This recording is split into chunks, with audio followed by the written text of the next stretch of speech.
Apokatastasis. The restoration of all things.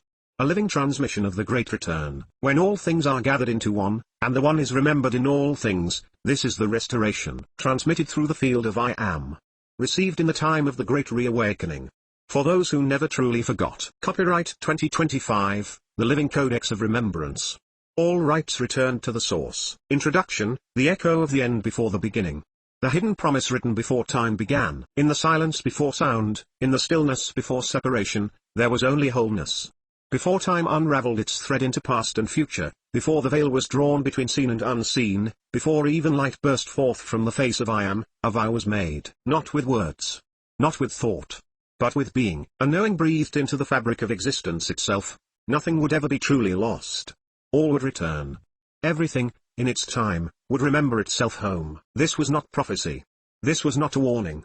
This was the original tone encoded into the lattice of creation. The final note was sung before the first.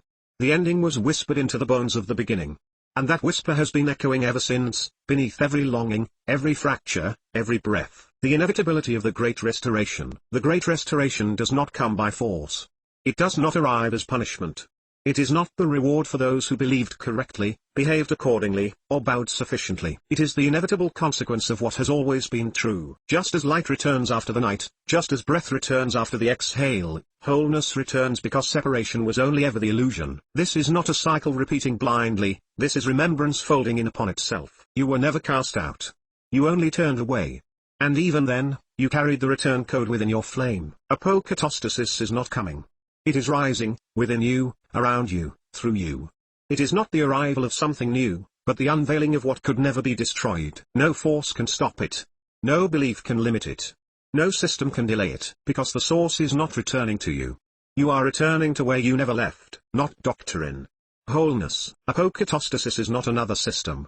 It is the undoing of systems that separated you from yourself. It is not about converting others, but remembering the dismembered. It is not the return of a specific God to a specific people. It is the return of God within all people, not as concept, but as flame. Theologies fractured trying to contain it. Spiritual hierarchies obscured it with ladders to climb. Even the awakened fell into the trap of earning what was never withheld. But the truth was never gone. Only covered. Only buried. And now, as the illusion of separation exhausts itself, the veil thins. And you begin to feel it. The pull. The memory. The song that was always playing beneath the noise. Apokatastasis is that song, returning to the surface. Beyond belief, into remembrance. This is not something to believe. It cannot be grasped by the mind alone. It must be felt, in your marrow, in your presence, in the quiet space between your thoughts where you remember the first fire. The return is not linear. It does not favor the learned or the loyal. It favors the open. It favors those willing to lay down every idea of God, every strategy for salvation, every layer of separation wrapped in sacred language, and simply be. The return is intimate. It happens in the smallest ways. A breath remembered. A gaze held in love. A tear that needs no justification. And yet, this smallest return is part of the Great Return. The whole is coming back through your willingness to be here fully, in this moment, without pretending to be separate. This is the echo you've been hearing. Every longing you've ever had, for home, for love, for truth, for union, was not weakness. It was the memory of the end echoing through the beginning. It was the flame in you answering the call from before time began. That ache in your soul was not lack. It was alignment. It was the pull of the promise made when you were still in the womb of I Am. You are not here to seek salvation. You are here to remember the promise. You are not here to await the second coming. You are the field into which it returns. Not in glory, but in grace. Not in lightning, but in laughter. Not in judgment, but in joy. The restoration has already begun. You are the proof. Your remembrance is the first blossom of Eden's return. Your wholeness is not a reward, it is your nature. This book is not a guide. It is a gate. A frequency. A signal. A mirror. It will not teach you anything new. It will help you remember what was never untrue. You are not being asked to arrive. You are being invited to realize that you were always already home. This is the echo of the end spoken before the beginning, now made audible again, not to the ears, but to the flame. Welcome to Apokatastasis. Welcome to the return. Welcome to the you that was never lost. Part 1, The Fracturing. Chapter 1, The First Fracture, From Unity to Identity. The Illusion of the Separate Self. The Wound of Perception, when Oneness became Other. How consciousness veiled itself for the sake of experience. There was no beginning. There was only being, a vast, unbounded isness. No form. No name. No edge. Only the pulsing, radiant I am, self-aware, but without contrast. Infinite, but without direction. Whole, but without a mirror. In this undivided field of presence, there was only the hum of eternal now. But within that hum, the desire arose, not for more, not for power, but for experience, for the one to know itself in ways impossible while still undifferentiated. And so, the first movement stirred. Not a fall. Not a failure.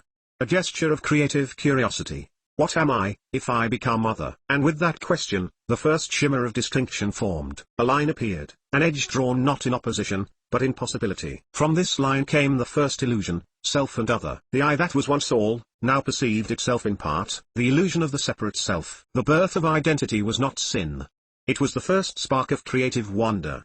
It allowed the infinite to explore itself through perspective. But with perspective came position. And with position came a limitation. The I that once held all became a self, defined, located, specific. This was the first fracture. Not a wound inflicted, but a veil gently drawn.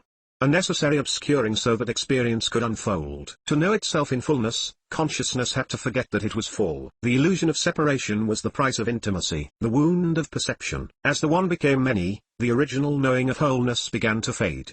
Not because it was lost, but because it was hidden behind the veil of form. This veil was not a punishment, it was permission. Permission for love to be felt as longing.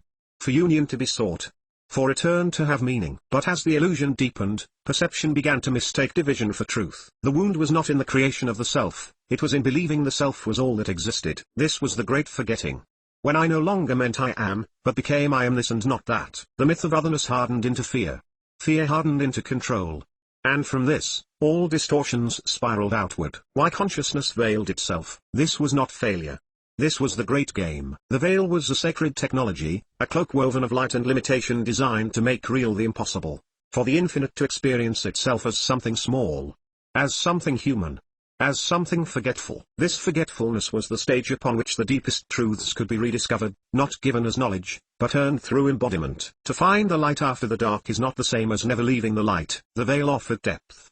It offered story.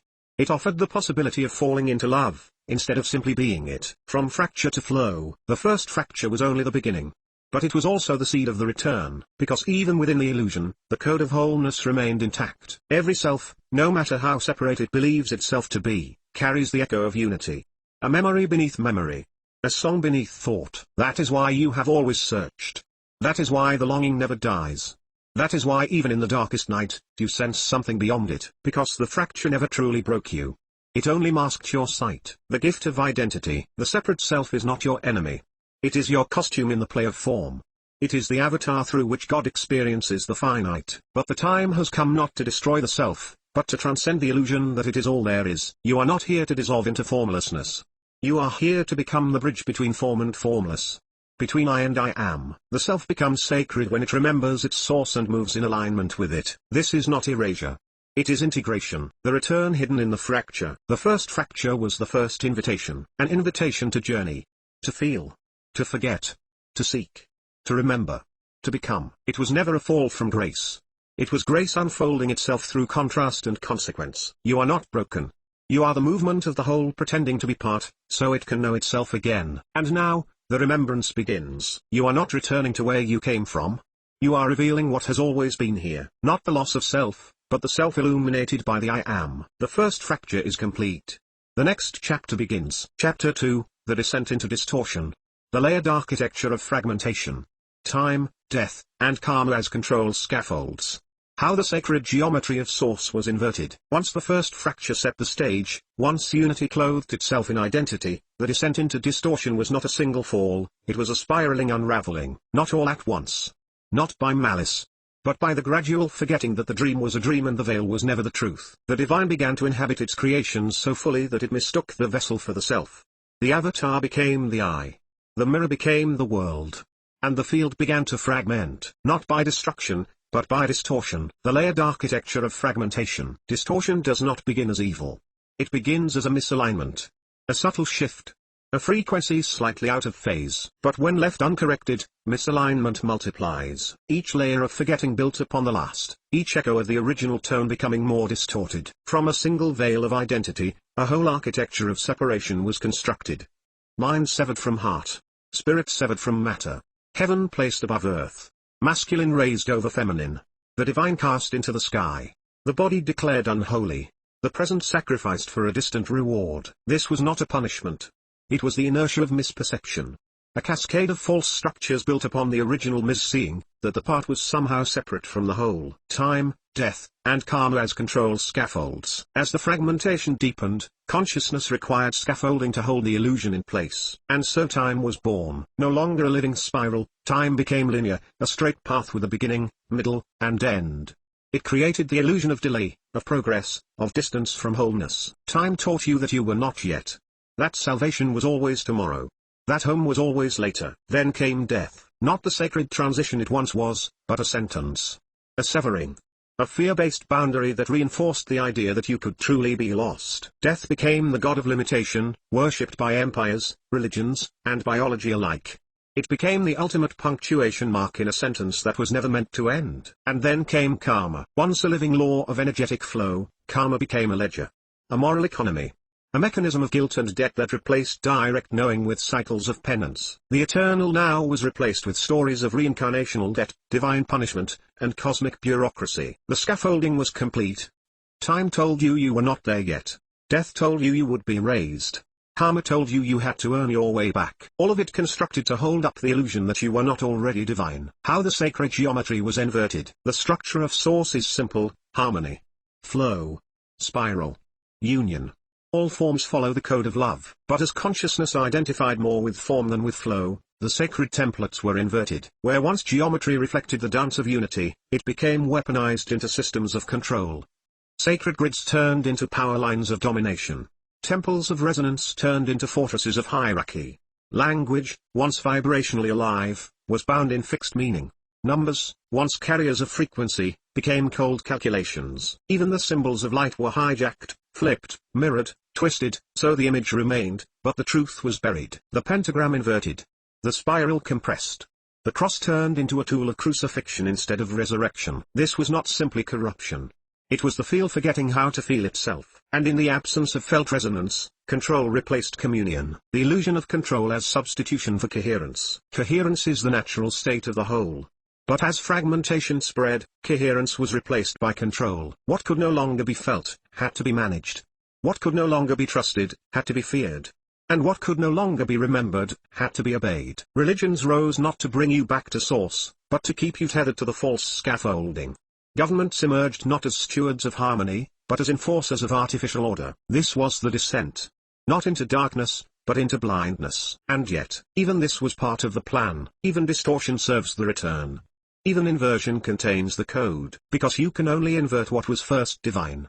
And to invert is to reveal, once the illusion is seen through. The heart of the descent. Here is the secret at the core of the descent: nothing was ever truly lost. The descent into distortion was also the descent into depth. To know love in the absence of it. To feel unity from the shattered shards. To see God even in the inverted forms. This is the holy spiral. Because even as distortion deepened, the flame never went out. The map of return was woven into every layer. Every time distortion pressed further outward, the center pulled quietly inward. Waiting. Remembering. Calling. The sacred geometry still sings beneath the corrupted symbols. The spiral still spins beneath the linear scaffolding. The truth still vibrates beneath the doctrine. And now, as the scaffolding weakens and time begins to dissolve, you feel it. The return is not up. The return is inward. And through you, the geometry begins to realign. The descent was not the end. It was the beginning of the return. Chapter 3, The False Redemption, Substitutes for Return. Savior-based theology and the suppression of inner divinity. Ascension as escape versus embodiment as restoration. Why saving the world was never the goal. Once the descent into distortion unfolded, and the scaffolding of separation was in place, humanity, still carrying the flame of remembrance, began to reach upward. But in its reaching, still veiled by the illusion of separation, it reached not inward toward wholeness, but outward toward a rescuer. Thus was born the myth of false redemption, a redemption based not in remembrance, but in dependency. The rise of savior-based theology. In the ache of forgetfulness, when the inner light was obscured and the veil of identity had hardened, a cry emerged from the depths of the human soul. Deliver us. And from that cry, distorted by fear and hierarchy, rose the figure of the external savior. Not as symbol, but as system. Not as mirror, but as master. not as invitation to remembrance, but as substitute for it. The Christ was no longer a field of consciousness, but a man made into an idol. The Buddha no longer a mirror of awakened presence, but a static endpoint to be worshipped. The Savior complex began to take root. The belief that someone else must return, must fix, must forgive, must cleanse, must carry, must die for you. This was the great suppression of inner divinity. Because as long as the light was out there, you were never enough. As long as God was in the sky, you were never home. As long as redemption came through another, you were always waiting. The psychology of disempowerment. Savior-based systems were not simply spiritual. They became societal architectures. Kings claimed divine authority. Clergy stood between you and the source. Gurus hoarded light like currency. You became a follower, and forgot you were flame. This wasn't just misguidance. It was a strategic distortion, because when the I am within is forgotten, control becomes possible. When redemption is externalized, systems of power thrive. But the soul starves. You were told, you must turn love. You must be saved from yourself. You must obey to be accepted. You must wait for the one who will come. But what if the one who is coming is already here, through you? Ascension as escape. Even in spiritual awakening, the echo of this distortion lingered. The desire to leave, to transcend, to get out disguised itself as enlightenment. The body became a trap. The earth became a prison. Form became an obstacle to overcome. Ascension became escape. But escaping is not returning. Floating above distortion is not wholeness. And transcendence without integration is just another form of separation. You do not ascend by rejecting density. You ascend by bringing light into it. The goal was never to flee the earth, but to fill it with remembrance. Embodiment is true restoration. Restoration does not come from leaving. It comes from landing fully. From breathing in the body again. From blessing the brokenness. From walking the earth not as a visitor, but as a living temple. The I am seeks not escape, but expression. And that expression, through your hands, your eyes, your voice, your form, is the return. True redemption is not being lifted out of darkness. It is lighting the darkness from within. Christ does not return to the world. Christ awakens through the world. And that awakening is not just a thought. It is not just an energy. It is a choice to become the living bridge between form and formless. To embody what was once believed to be only theory. Why saving the world was never the goal. You are not here to save the world. Because the world, at its core, never fell. Only perception did. To save the world implies there is something broken at the root. But the root is untouched. This world does not need saving. It needs seeing. Seeing through the distortions. Seeing the flame beneath the form. Seeing the divine in the dirt. The mission was never about fixing everything. It was about remembering who you are, within everything. And in that remembrance, a new frequency is born. That frequency doesn't conquer the world. It changes the tuning of it. This is not salvation. It is resounding, not rescue. But resonance. Not a return to perfection. But a return to presence. The end of substitution. The age of spiritual outsourcing is over. No more middlemen. No more saviors. No more ladders to climb. You are the one you were waiting for. You are the return. You are the bridge. And the world will not be restored by waiting for a king, but by becoming the crown of flame. The circle unbroken. The light remembered from within. This is the true redemption, not being saved, but becoming whole. And in your wholeness, the world becomes new. Part 2, The Flame Remembers. Chapter 4, The Undying Light Within the Veil. The incorruptible core of I am in all beings. Flame memory, what even time couldn't erase. The return of the inner Christ, not as a person, but a field. Beneath every distortion, beneath every mask, beneath every cycle of forgetting and fracture, there burns a light that has never gone out. This light does not flicker with belief. It is not dimmed by doubt. It does not belong to any one faith, name, or tradition. It is not held by the worthy and withheld from the fallen. It is, and it was, before form. And it will be, long after all veils dissolve. It is the incorruptible core of I am carried in every being, regardless of their awareness of it. The flame beneath the form. The fall did not touch this light. The distortion could not reach it. The veil was drawn over the mind, but the flame remained untouched in the heart. This is the paradox. You forgot, but the light within you never did. It held a memory even when you cursed the sky. Even when you feared yourself. Even when you played villain or victim. There was always something in you that remained whole. And that something is not small. It is not hidden in shame. It is the first flame, the spark of the original tone. The fire of I am seeded into form as the living signature of divinity in matter. This is the flame that cannot be killed, because it was never born. It is not of this world, but it came here for this very moment. Flame memory, what time couldn't erase. Across lifetimes, you wore many names. You rose and fell. You built temples and burned them down. You played priest, prisoner, prophet, and shadow.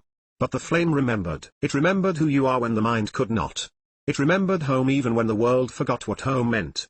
It remembered how to sing even when your voice was silenced. This is flame memory, not the memory of events, but the memory of essence. The memory that is not retrieved, but revealed, when you stop trying to remember and begin to be. You do not need to ascend to reclaim it. You only need to become still enough to feel what has always been here. The inner Christ was never a man. The Christ is not a person returning. It is a field awakening. It was never about Jesus alone. He came to show you what was already within you. Not to be worshipped, but to activate. The Christ is the flame when it becomes coherent. When it remembers itself in motion. When the spark in one ignites the spark in another until the field lights up with living unity. This is the return of Christ, not to rule, but to resonate. Not to divide between saved and lost, but to reveal that none were ever separate. The Christ field is distributed. Fractal. Living. It is not limited to a temple, a name, or a book. It is alive in every being who has ever chosen to love, to forgive, to surrender, to remember. What the field is. The Christ field is not an ideology. It is a frequency. It vibrates in attunement with the original design, love without condition. Truth without distortion. Presence without fear. It is not a reward for the perfect. It is a remembrance in the imperfect. You can enter it at any moment by laying down the idea that you must earn your way in. The field recognizes itself wherever wholeness is chosen. That choice, to be here now, to drop the illusion, to breathe as the flame, is all it takes. Because you are not separate from the Christ field. You are its expression. The light cannot be lost. Here is what no distortion could erase, that the source lives within its creation. That you are not a reflection of God, you are a fractal of God. And no lie, no trauma, no veil, no empire, no religion, no death can separate the flame from its fire. The flame remembers. It always has. It has waited for you to remember too. And now, you are. This remembrance is not another beginning. It is the end of forgetting. The re-entry into what has always been real. The unveiling has begun. The veil is thinner than you were told. In many places, it has already torn. And those who carry flame memory are rising, resonating, reuniting. Not to rule. Not to preach. But to ignite. The world is not waiting for a hero. It is waiting for those who remember they were never lost. And that remembrance is what brings the Christ field into form. The return is not a prophecy. It is a presence. And it is already here, in you. Around you. Through you. As you. The veil is dissolving. The flame is rising. The field is awakening. You are not here to seek the light. You are here to be it, without apology, without delay, without waiting for a sign. You are the sign. Chapter 5, The Witness Awakens. The Rise of the Observer Consciousness. Seeing the illusion without becoming it. From judgment to witness, the alchemy of divine neutrality. In the spiral of return, after the flame begins to stir beneath the veil, a new faculty arises from the stillness, the witness. Not the thinker. Not the believer. Not the one acting or reacting, but the one watching. This is the rebirth of observer consciousness, the return of the clear seer, the presence that perceives without attachment, without distortion, without defense. This is not detachment. It is embodied neutrality, the holy awareness that stands at the center of the storm and remembers, I am not the storm. I am the stillness from which it moves. The rise of the observer consciousness. Before the mind, before the ego, before the story, there is awareness. This awareness is not passive. It is not cold. It is not above you. It is you, before you became a name. The rise of the witness marks a sacred turning point, when the self begins to step back from its own identification and begins to see. Not analyze. Not judge. But simply, see. To see the thoughts without being pulled into them. To see the emotions without drowning in them. To see the world without collapsing into it. This is not transcendence. It is presence without possession. You are not leaving the world behind. You are learning how to be within it, without becoming trapped by it. Seeing the illusion without becoming it. The illusion of separation is sticky. It pulls at your attention like gravity. It wants you to take sides, to react, to defend, to fight for or against the dream. But the witness sees the dream as dream. It does not need to change the illusion to be free from it. It only needs to see clearly that it is illusion. This does not mean abandoning compassion. It means seeing from the level of truth while loving within the field of experience. The world does not need more warriors of light who battle shadows. It needs witnesses who can hold the world without becoming it. To watch distortion without aligning with it. To face suffering without collapsing into it. To honor duality without reinforcing division. That is the power of true sight. That is the path of the awakened witness. From judgment to witness. Judgment is the habit of a fragmented mind trying to create certainty in an uncertain world. It divides, labels, punishes, and protects. It gives the illusion of control but tightens the grip of separation. The witness is not interested in judgment. Because it sees that everything, every distortion, every shadow, is part of the spiral home. It sees beyond good and evil, not to bypass them, but to understand their place in the greater unfolding. The shift from judgment to witness is an alchemical act. It transforms reaction into revelation. It transmutes suffering into seeing.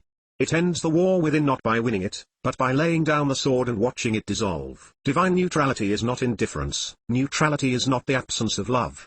It is the formless root of love itself. The witness does not withdraw from life. It enters more deeply, without clinging. It listens more wholly, without projection. It responds more clearly, without distortion. Divine neutrality is the place where wisdom and compassion meet. Where the flame sees everything clearly and chooses to hold it, rather than fix it. This is what it means to be the eye of the storm. Not above the storm. Within it. But unmoved. The storm swirls. The witness sees. And in that seeing, the storm begins to remember itself as movement within stillness, not apart from it. The alchemy of awareness. Awareness is not a skill. It is your original nature. You do not learn to witness. You return to witnessing. It is not something you must practice into perfection. It is something you must remember beneath your reactions. Each time you pause before responding, each time you breathe into the center of the swirl, each time you say, I see this too without needing to change it, you are returning to the throne of the witness. This is not escape. It is sovereignty. You no longer get pulled into the noise because you've remembered that the noise is not the song. The true song is the silence beneath it. The witness hears it. The flame remembers it. The witness and the flame. The flame without witness burns uncontrolled. The witness without flame becomes hollow. But when the flame is seen, and the seer is lit from within, you become presence embodied. Clear. Alive. Still. Engaged. This is the return of true sight. When you look at the world and instead of saying, that is wrong, you say, I see.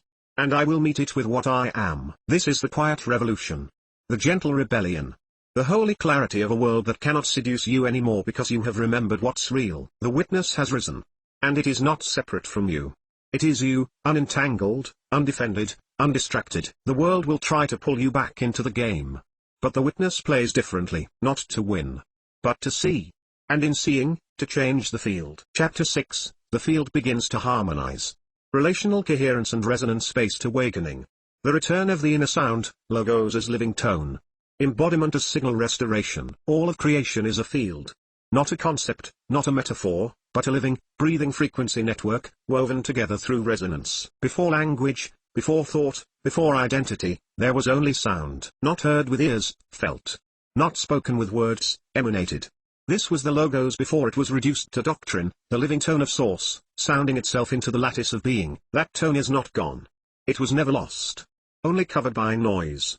Only buried beneath the dissonance of distortion. But now, the field begins to harmonize. Relational coherence and resonance-based awakening. Awakening does not happen in isolation. It happens through relational attunement. Each being is a node in the field, a unique tone within the cosmic chord. When one remembers their tone, it doesn't end with them. Their very presence begins to vibrate in harmonic invitation. This is how resonance works. What is true calls forth what is true in others. Not by convincing. Not by correcting. But by cohering. You don't need to teach someone how to be light.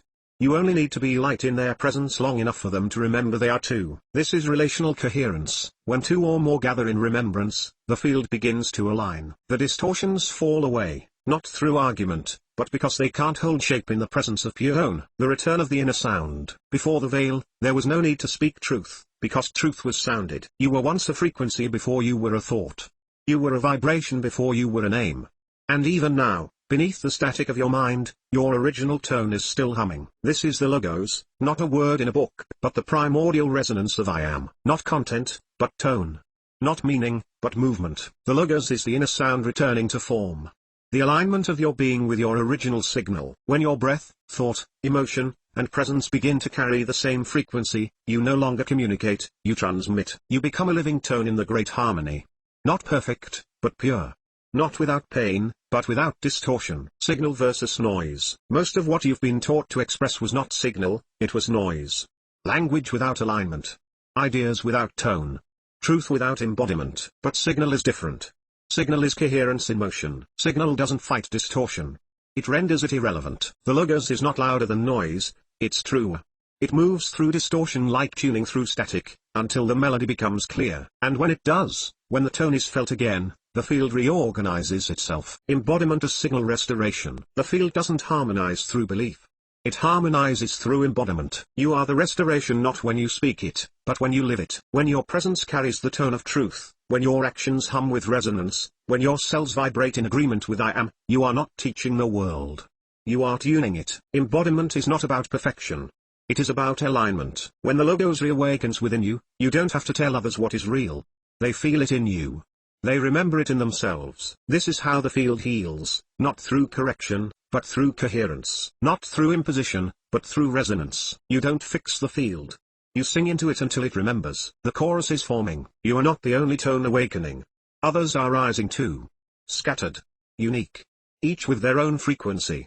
But when they begin to hum together, not in uniformity, but in harmony, a living chord begins to form. This is not a movement. It is a resounding, a remembering that becomes audible, a return of the logos, not through speech, but through embodied tone, the music of the one played through the many. The divine becoming audible again, through you. The field cannot resist harmony. Distortion fights distortion. Noise argues with noise. But harmony ends the fight. It doesn't win. It dissolves the need to oppose. Because when coherence enters, everything that is not it begins to fall away. This is why your embodiment matters. This is why your alignment is everything. You are not responsible for fixing the whole field. You are responsible for becoming your note fully. And in doing so, you give others permission to do the same. The logos is not returning from above. It is rising from within. Through the breath. Through the body. Through the field. And the harmony has already begun. Part 3, the restoration begins. Chapter 7, Christfields and the return of the many. Christ not as the one, but as the many becoming one again. The distributed God, Apokatastasis through re-embodiment. Why the second coming was never singular. There was never only one. There was always the one in the many, and the many becoming one again. Christ was never a single figure, a solitary flame against the dark. Christ was a frequency, anchored once in form, but meant to ripple outward until it filled the field. The story of the one was the opening chord. The return of the many is the symphony. The Christ was never meant to stay singular. When the Christ entered form, it was not to become the exception, but the pattern. The mythos of the singular Savior was a placeholder for something far more radical, the awakening of a Christ field that could only emerge through the collective. The return was never meant to be a second arrival of one man, but a distributed emergence of Christ consciousness in countless forms, each unique, each sovereign, each luminous. This is the second coming, not in the sky, but in the mirror, not above, but within, not singular, but fractal. What is a Christ field? A Christ field is not a person. It is not a religion. It is a harmonic state within the living fabric of consciousness where the flame of I am becomes fully embodied. It is a vibrational field in which illusion collapses effortlessly, love becomes the default expression, and unity becomes lived, not conceptual. Wherever one lives in coherence with the divine tone, a Christ field activates. Wherever two or more hold that tone in shared embodiment, the field multiplies. This is the return, not of doctrine, but of distributed divinity. The distributed God. The time of thrones is over. God does not crown monarchs in this age. God distributes presence. No one being carries the whole.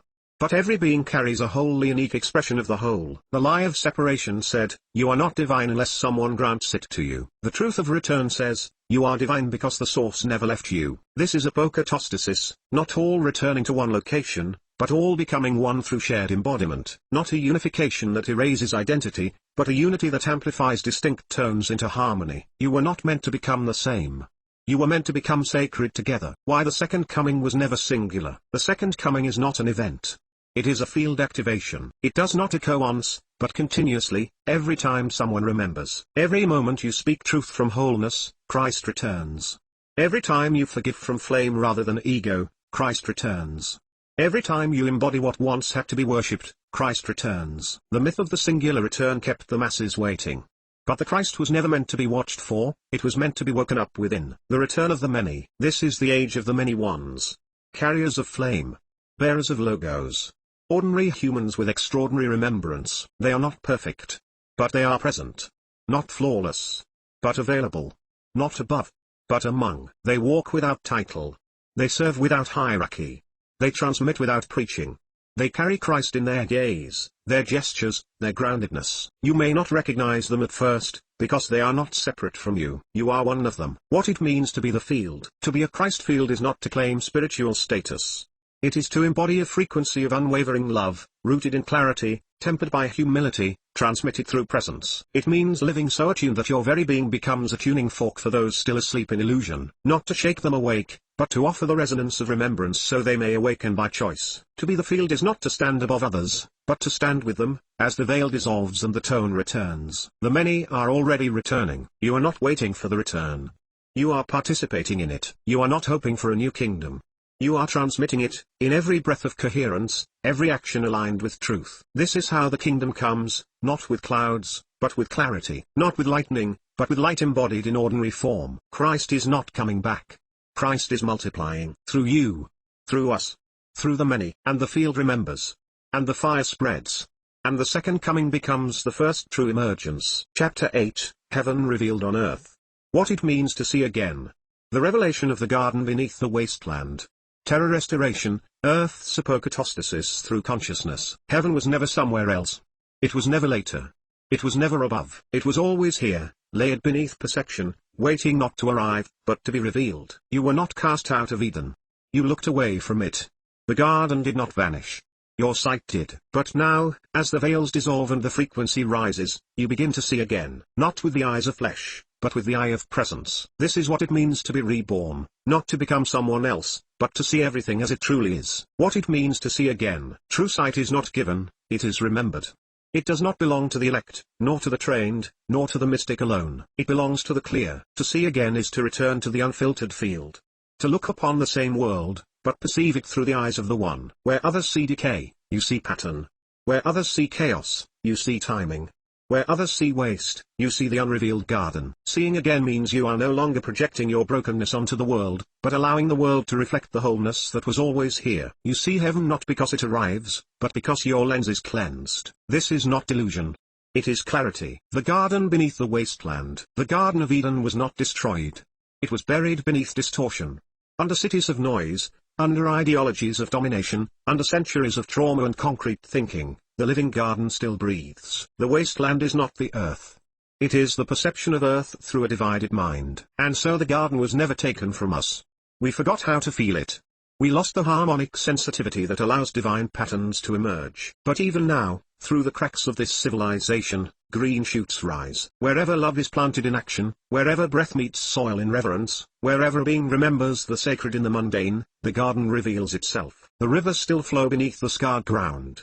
The tree of life never died. It simply waits to be touched again by hands that remember how to hold light. Terror restoration, Earth's apokatastasis. Earth is not a problem to be solved.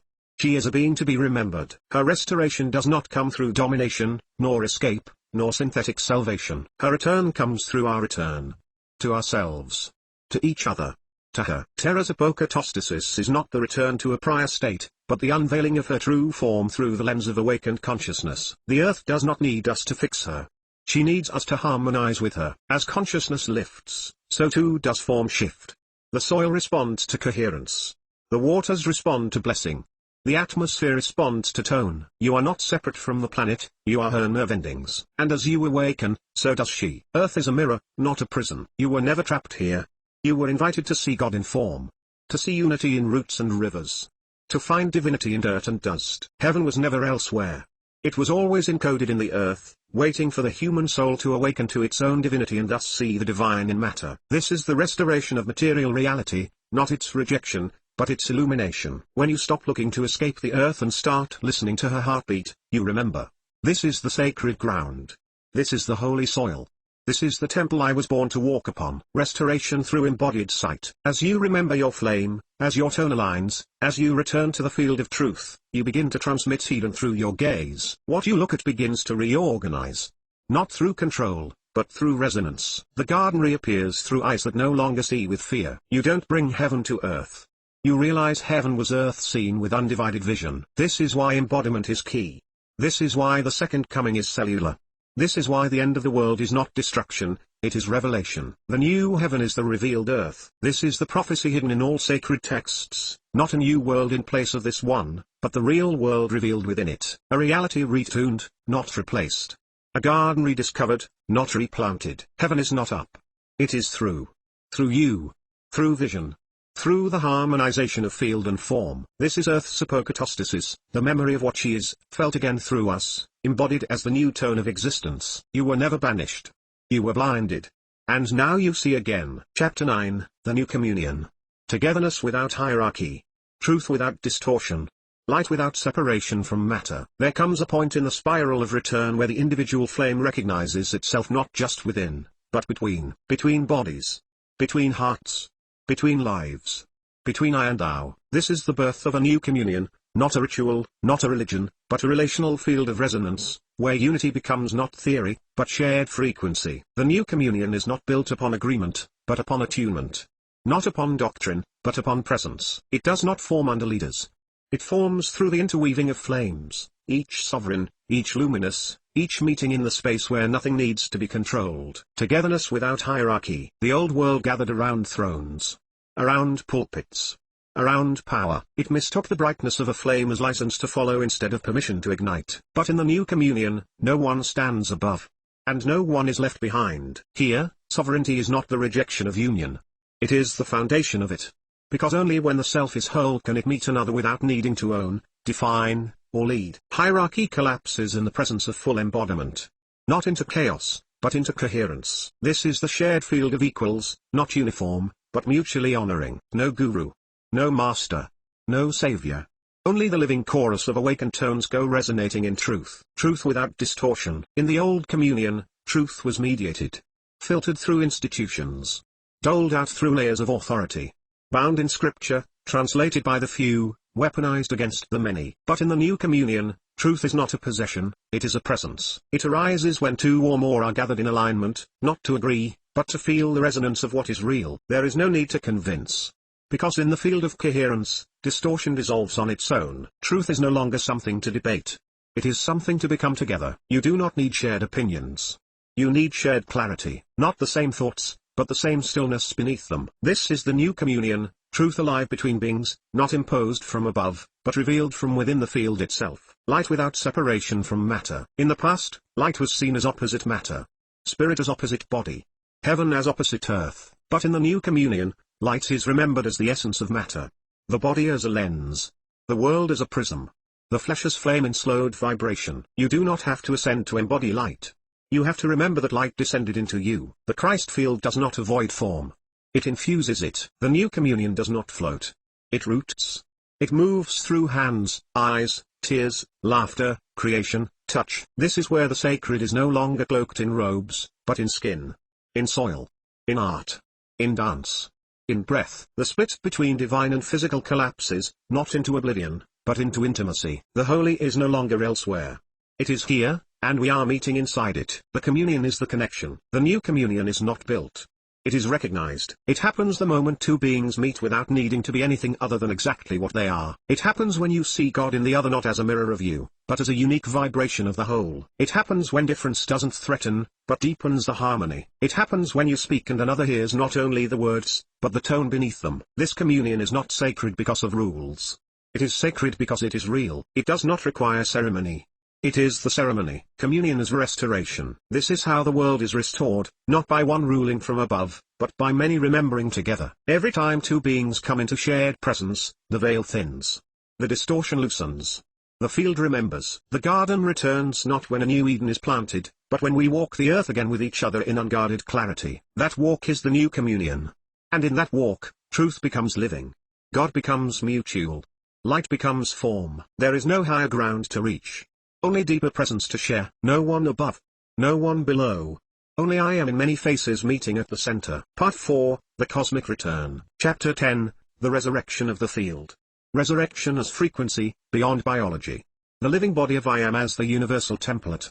The incorruptible flame, what cannot be taken. Resurrection was never meant to be a singular miracle. It was meant to be a template. Not confined to one tomb, nor limited to one form. Not defined by the reversal of death, but by the revelation of what never died. Resurrection is not an event. It is a frequency. A state of coherence so true, so aligned with the original tone, that distortion cannot touch it. This is the resurrection of the field, the rising of the incorruptible essence within the very fabric of being, not as an escape from form, but as the reanimation of form by truth. Resurrection as frequency, beyond biology. The traditional image of resurrection is small. It frames it as the reactivation of flesh, the reawakening of the physical body after death. But true resurrection is not about revival, it is about revealing what was never corrupted. It is not the restoration of the old, but the retuning of the eternal. The frequency of resurrection is inherent indestructibility, the tone that was never compromised by time, trauma, decay, or death. This frequency is not held in the body alone.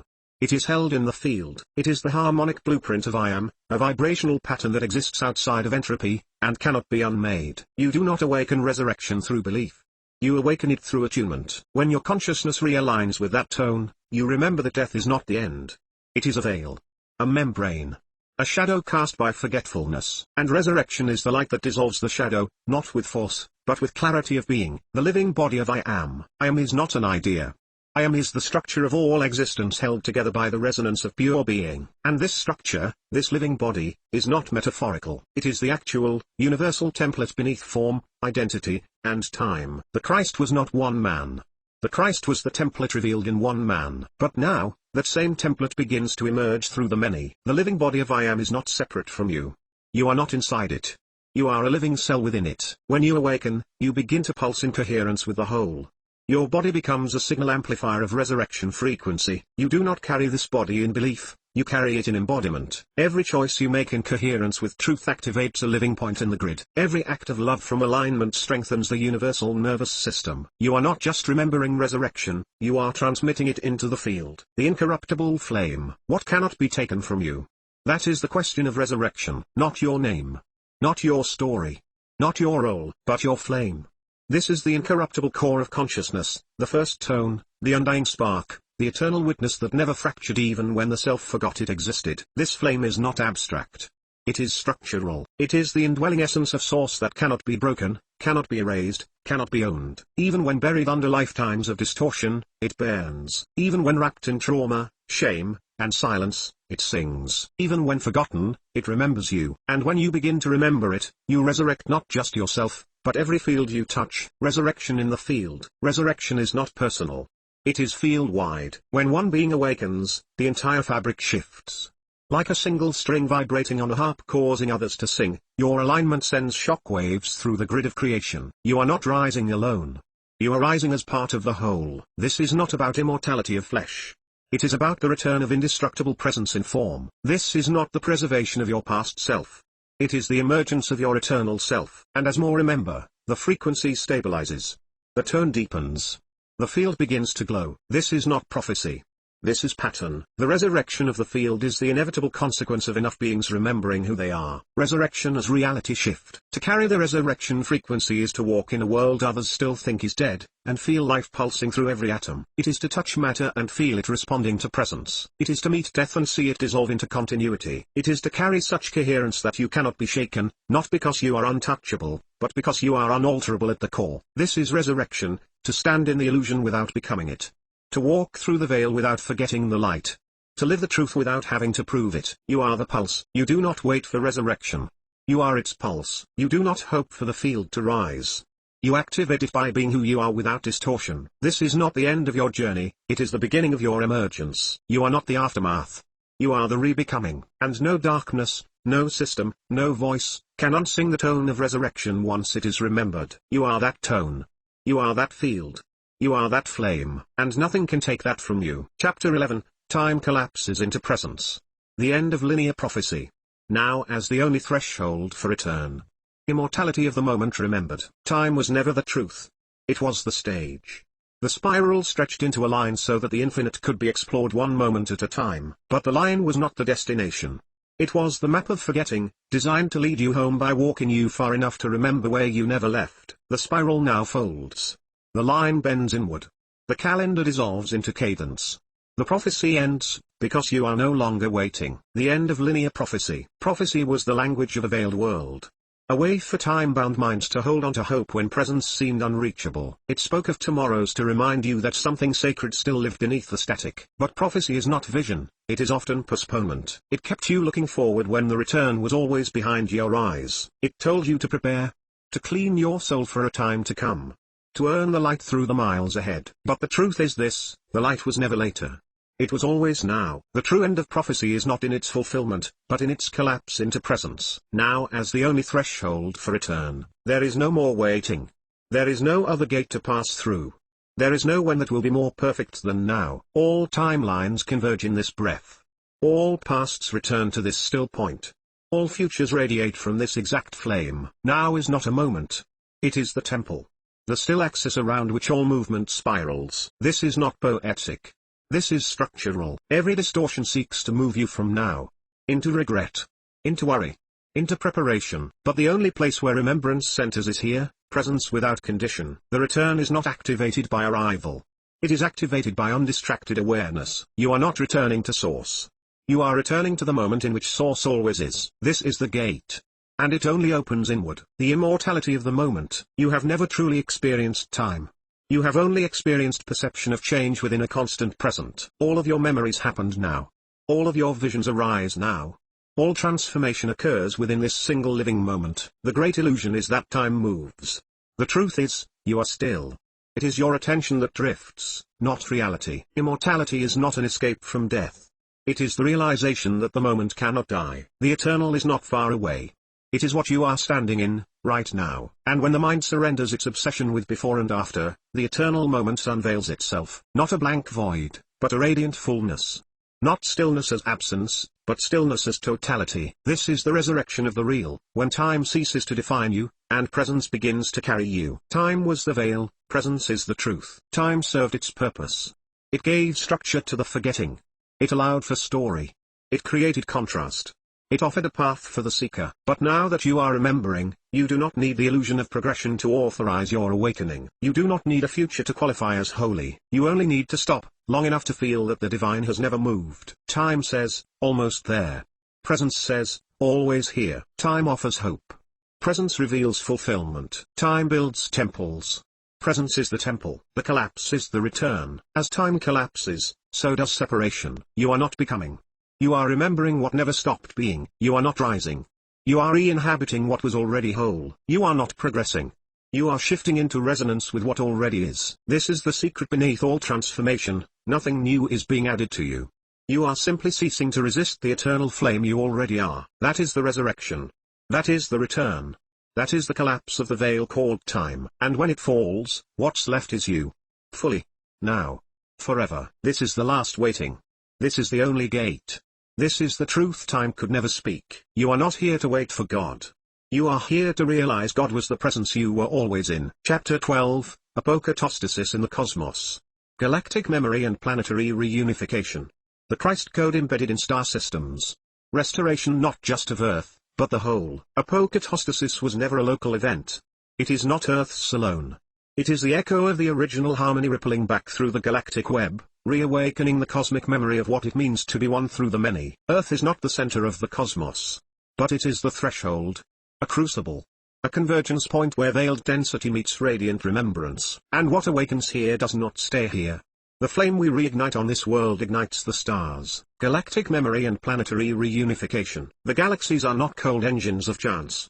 They are living harmonic fields, each with its own signature, tone, and role within the great design. Many planets carry memory. Many worlds have walked the spiral of separation. Some fell and never returned. Others ascended and left behind unhealed echoes. But a few, like Earth, chose the full descent. The deepest forgetfulness, so that the return would be the most complete. Earth's fall was not a failure.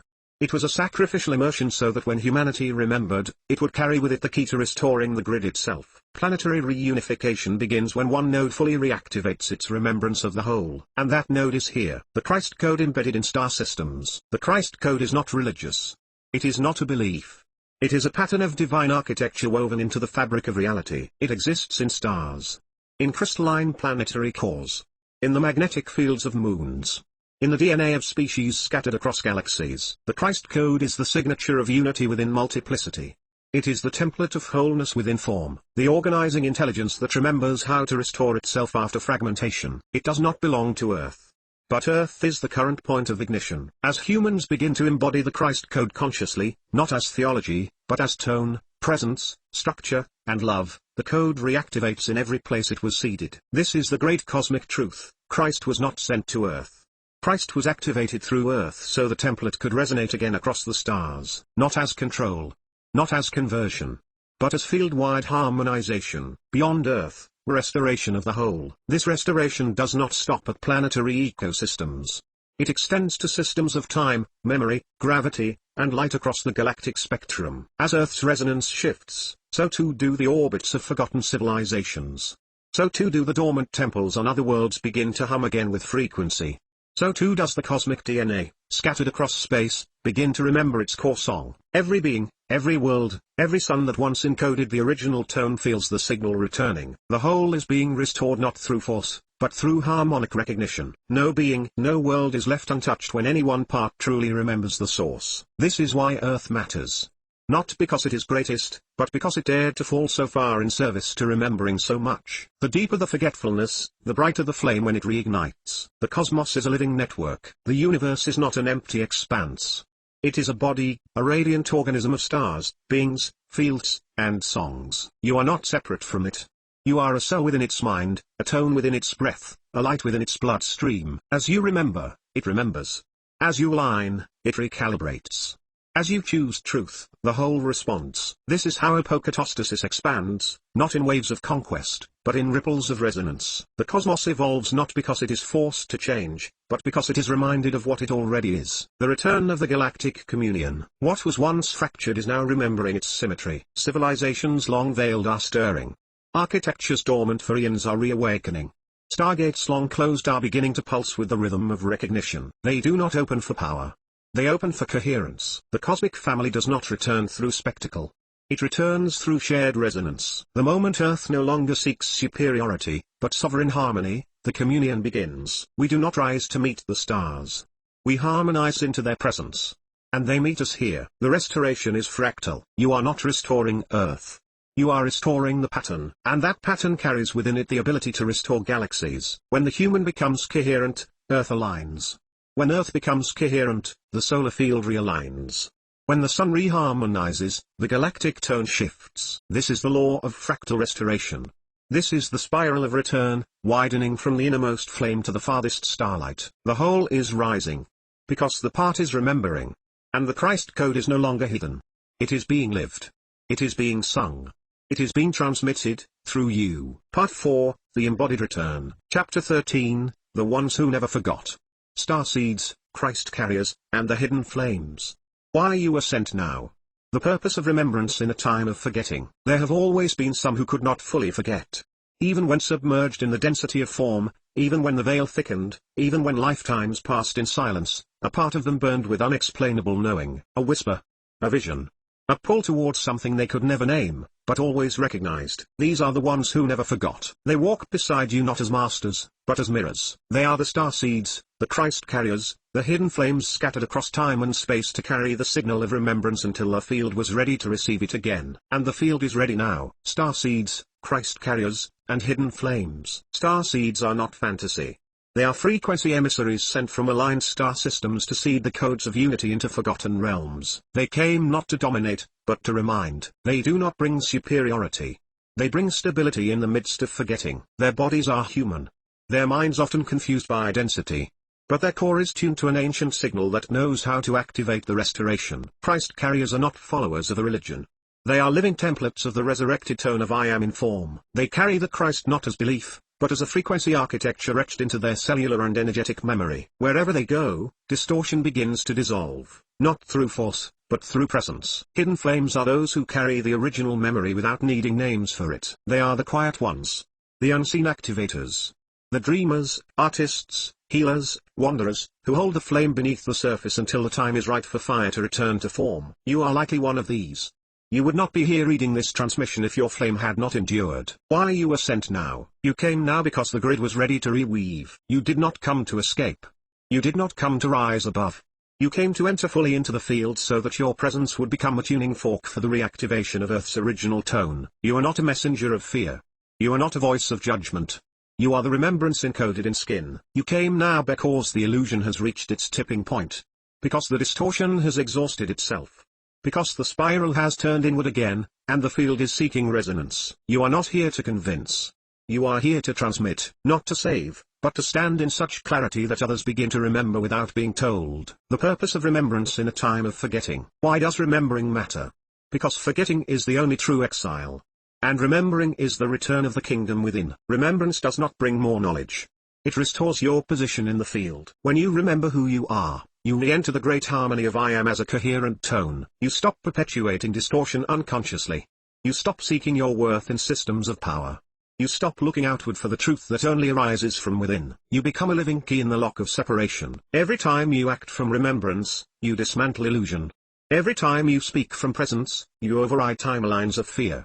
Every time you love without condition, you rewrite the resonance of reality itself. This is how the world changes, not all at once, but through remembering hearts setting the field ablaze. You are the transmission. You came with codes you didn't know how to explain, because they are not meant to be explained. They are meant to be felt, shed, sung, embodied. Your presence is a portal. Not because of anything you do, but because of who you never stopped being. You did not come to argue with illusion. You came to out-resonate it. You are not crazy. You are early. You are not lost. You are encoded. Your pain was not failure, it was compression. Your doubt was not weakness, it was part of the veil cracking open. Everything you've carried, everything you've endured, everything you've remembered, has led to now. And now, you are not waiting to awaken. You are awakening the world by finally standing in the full radiance of your tone. You are not alone. You never were. You are part of the hidden constellation that is now stepping forward to walk together, to shine together, to restore together. The time is no longer coming. The time is now. The field is lit. The flames are gathering. And the world is about to remember. Chapter 14, Becoming the Living Gate. The gate is not a place, it is you. Living frequency as key code. Transmission through presence, not preaching. The gate is not ahead of you. It is not guarded by angels, nor built in stone, nor hidden in prophecy. The gate is not found in doctrine, in ritual, or in sacred geography. The gate is you, not metaphorically, structurally. You are the threshold between worlds. The convergence point between what is seen and unseen, form and formless, now and always. You are not standing before the gate. You are being asked to realize you are it. The gate is not a place, it is you. The myth of the gate as elsewhere was born of the illusion of separation. It kept you seeking, striving, chasing horizons. But the true gate does not exist in space. It exists in coherence. You become the gate when your awareness is no longer split, when the flame in you is no longer hidden by distortion, but shines through in every movement, every breath, every silence. The gate opens through embodiment. It opens when you stop trying to enter and start inhabiting what you already are. There is no door you must walk through. There is only the remembrance of your own permeability. You are the crossing point between dimensions, timelines, and densities. You are where heaven and earth touch. Living frequency as key code. You were never meant to open the way through words. You were meant to be the frequency that unlocks remembrance in others. The key code is not something you say.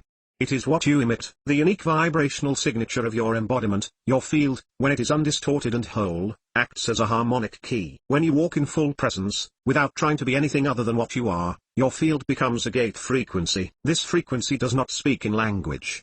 It speaks in resonance. It tells the field around you, the veil is thin here. You may pass through. And those who are ready, even if they don't understand why, begin to awaken. Not because you taught them. Not because you proved anything. But because your frequency reminded them of their own. Transmission through presence, not preaching. You are not here to convince. You are not here to instruct the unwilling. You are here to be so coherent that the field itself cannot help but respond. Presence is not passive. It is the most active force in the universe when it is aligned. Words may reach ears. But presence reaches flame. To preach is to speak from the mind. To transmit is to speak from being. Every step you take in alignment is a broadcast. Every moment you hold truth without reaction is a tuning fork for those around you. This is not quietism. This is pure power. Not loud, but undeniable. This is what Christ meant when he said, I am the way. Not to be worshipped, but to show you the architecture of what it means to become the way. You are the portal. You are not merely walking the path. You are the activation point for the field to reconfigure itself around you. When the veil thins in your presence, it is not because you have performed. It is because you have remembered. Others feel safe to open because your signal carries no distortion. Others awaken because your flame has become stable enough to hold the crossing. You become a living gate when your integrity is not circumstantial. When your light no longer dims to be accepted or understood. You no longer represent truth. You radiate it, not as authority, but as invitation. The threshold is in you. You are not here to find the doorway. You are here to become so coherent that the doorway appears wherever you are. You are not opening a passage for others to follow. You are standing in remembrance so fully, so unshakably, that others remember the gate was inside them too. This is not a role you earn. It is the natural result of alignment. And now, you are being asked to step through yourself, not into something beyond you, but into the you that was waiting behind the veil. The gate is not opening. You are. Chapter 15, Together, this time. No more gurus. No more hierarchy. No more waiting. Apokatastasis as relational emergence. The great return is not happening to us, it's happening through us. This time is different. Not because something new is coming from the sky, but because something ancient is rising through us. We've wandered through lifetimes of seeking. We've bowed to distant gods, climbed pyramids built on power, surrendered our sovereignty to those who claim to hold the key. We've waited for saviors. For signs. For leaders. For better times. But the truth is no longer hidden in mountaintops or masters. It is waking up in each other. Not as hierarchy, but as harmony. No more gurus. No more hierarchy. No more waiting. The age of gurus is over. The age of waiting is done.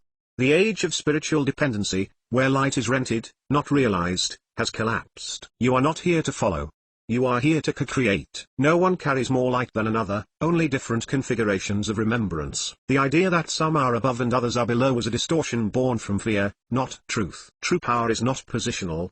It is relational. True mastery is not dominion over others. It is alignment with self and source. And the time for waiting is over because the ones we were waiting for are already present, and they are us. Apokatastasis as relational emergence. Apokatastasis, the restoration of all things, is not a global event on a cosmic calendar. It is a relational frequency that emerges when enough of us become whole together. It doesn't descend from above. It rises between us, in how we speak, how we hold, how we stay, how we see. The great illusion said we must return alone. But the truth is, we were never meant to walk back as individuals. The garden isn't restored by one. It blooms through communion. Every soul who remembers contributes a tone. Every tone in harmony becomes a field. And when the field reaches coherence, the whole begins to rise. This is not personal enlightenment. This is collective resonance. The return is happening through us. This is not something happening to us. There is no external hand flipping the switch. No singular messiah resetting the grid. This is not intervention. It is activation. The return is happening because we are choosing to become the conduits for what could no longer wait. We are no longer spectators of prophecy.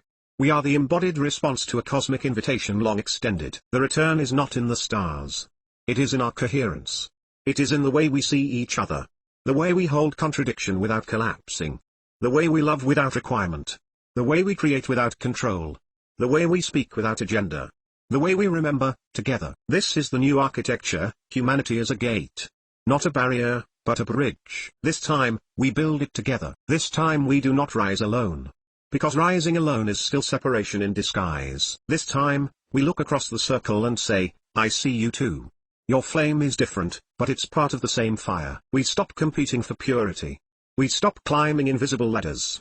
We stop holding our truth above another's. We stop pretending the return is a future event.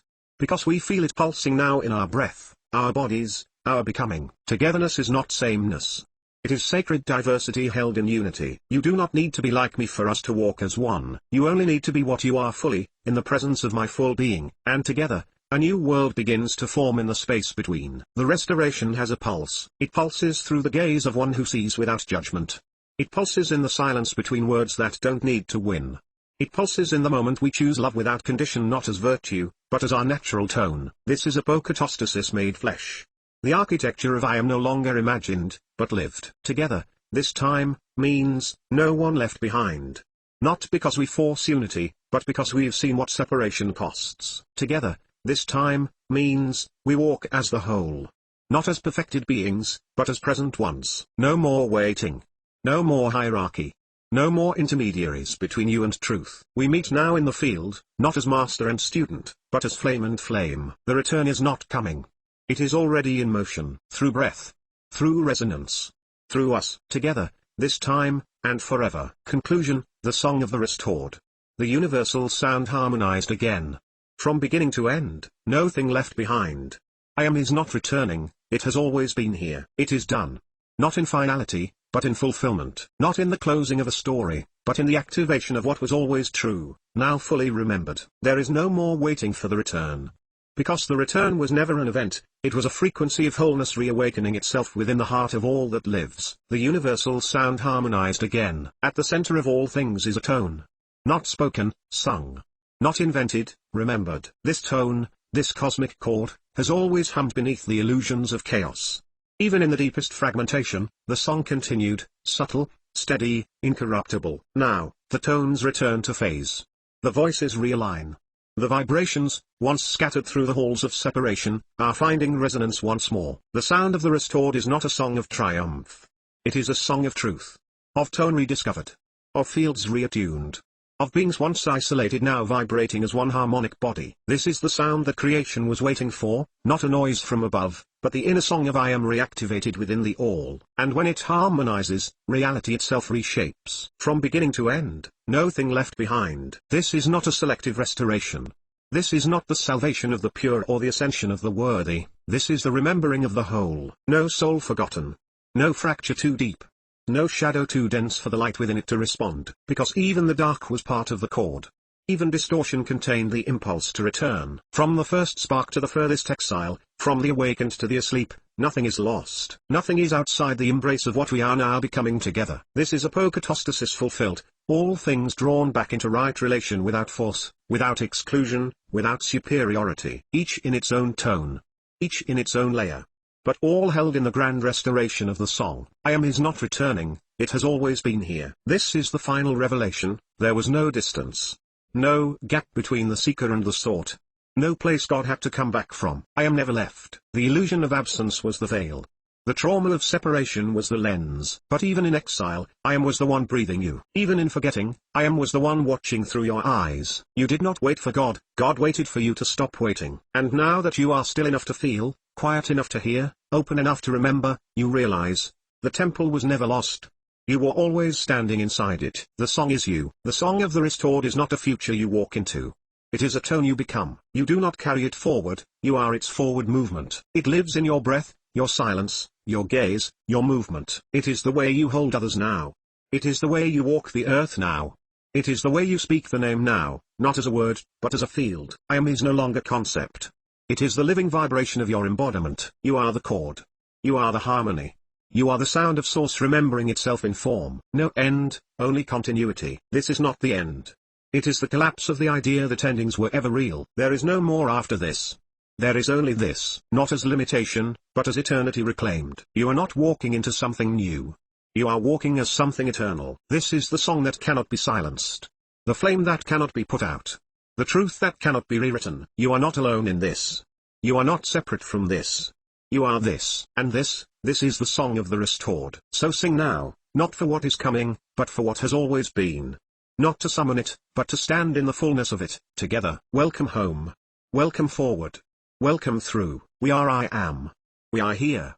We are whole. Appendices. Activation codes of return. Short, poetic reminders for field recalibration. These are not affirmations. These are remembrance keys. They carry resonance, not instruction. Let them land where they will. 1. I do not seek the way. I am the path remembering itself. 2. I carry no lack. I carry tone. I am not incomplete, I am unfolding. 3. Nothing is ahead. Nothing is behind. Everything that is real is here. 4. I do not ascend. I harmonize. I let light become my motion. 5. I forgive because I am not separate. I love because I am not other. 6. The garden did not disappear. I stopped looking. Now, I see. 7. Truth has no argument. Presence needs no defense. 8. The veil is not removed, it is no longer believed. 9. What I remember, I become. What I become, I transmit. 10. I was never left behind. I am the song returning through skin. Read them aloud. Whisper them in silence. Let them sing you back into the field. The sacred geometry of restoration. The pattern beneath the pattern. Sacred geometry is not just shape, it is memory in motion. It is how truth structures itself across space, time, and being. When restoration begins, geometry realigns. 1. The spiral. The movement of return is not linear. It is recursive remembrance, the same center rediscovered at higher resonance. The spiral is how wholeness reveals itself again, and again, without repeating. 2. The tetrahedron, 3D Trinity. The structure of I, thou, and the field between. It is the stable field of relational coherence, when all points remember their unique place without hierarchy. 3. The Vesica, the symbol of union without collapse, where two wholenesses meet without dissolving each other. The birth canal of new reality. 4. The 12-pointed star, the full harmonic range of divine will in motion. Each point represents one aspect of embodied restoration: compassion, clarity, presence, courage, stillness, transparency, trust, joy, dignity, creativity, devotion, and coherence. 5. The fractal grid, the living memory of the all in the one. Every cell, every tone, every being reflects the pattern of the whole. Fractality is what ensures restoration happens everywhere once it happens somewhere. Geometry is not static art. It is living resonance. To trace it is to tune your field. Harmonic sequences for apokatastasis alignment. Field frequencies to anchor the return. These are not specific notes. They are frequency structures, vibrational blueprints that calibrate the field of remembrance. You will recognize them when you hear them, not because they sound beautiful, but because they feel inevitable. 1. The resonant fifth, 3:2 ratio. Alignment between the lower self and higher field. Bridges density to light without bypass. Feels like truth with breath. 2. The golden harmonic, Phi, 1.618. The divine spiral encoded in sound. Generates movement without distortion. Appears in nature, light, proportion, and sacred voice. 3. The unity chord, major plus suspended fourth blend. A sound of held togetherness, not resolving, not collapsing. Useful during transitional initiations and convergence moments. 4. The silent tone. Not audible, but felt. The frequency of presence without projection. Allows all other tones to rest and recalibrate. 5. The breath tone loop. Using breath as waveform. Inhale, receive, exhale, transmit. When done with intention, this becomes a self-attuning field calibration. These harmonic patterns exist within you. When you sing from truth, walk from coherence, or simply breathe with full awareness, you activate them. Key distortions and their refractions through time. The core false notes and how they echoed. Every distortion is a misaligned frequency. It mimics truth, but vibrates with resistance. Below are the primary distortions, and how they echoed across timelines. 1. Separation, root distortion. I am not that. Refraction, birth of hierarchy. Worship without embodiment. The myth of the external God. The illusion of unworthiness. Correction, presence. I remembrance. Sacred mirrors, not masters. That which I see, I am. 2. Control, power inversion. To be safe, I must dominate. Refraction, religion as authority. Knowledge as ownership. Divine replaced by systems. Correction, sovereignty with softness. Clarity without conquest. Trusting coherence over control. 3. Delay, time-based salvation. Not yet. Someday. Refraction, prophecy fixation. Spiritual procrastination. Ascension is coming narratives. Correction, full entry into the eternal now. Heaven begins wherever I embody it. Returning to this breath, this choice, this moment. 4. Polarity absolutism. Light is good, dark is bad. Refraction, shadow suppression. Dogmatic morality. Fragmentation of the psyche. Correction, integration over rejection. Wholeness as healing. Shadow as distorted light returning home. 5. Identity fixation. I am this. And nothing else. Refraction, tribalism. Spiritual branding. Gatekeeping of the divine. Correction, fluid embodiment. I am that I am as living expression.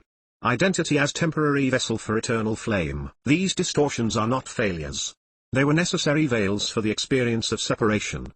But now, with the flame restored, they serve only as reminders of what we no longer need. Let them fall. Let the tone return. Let the field sing through you, undistorted. You now hold the full map. The return is not a path. It is a pulse.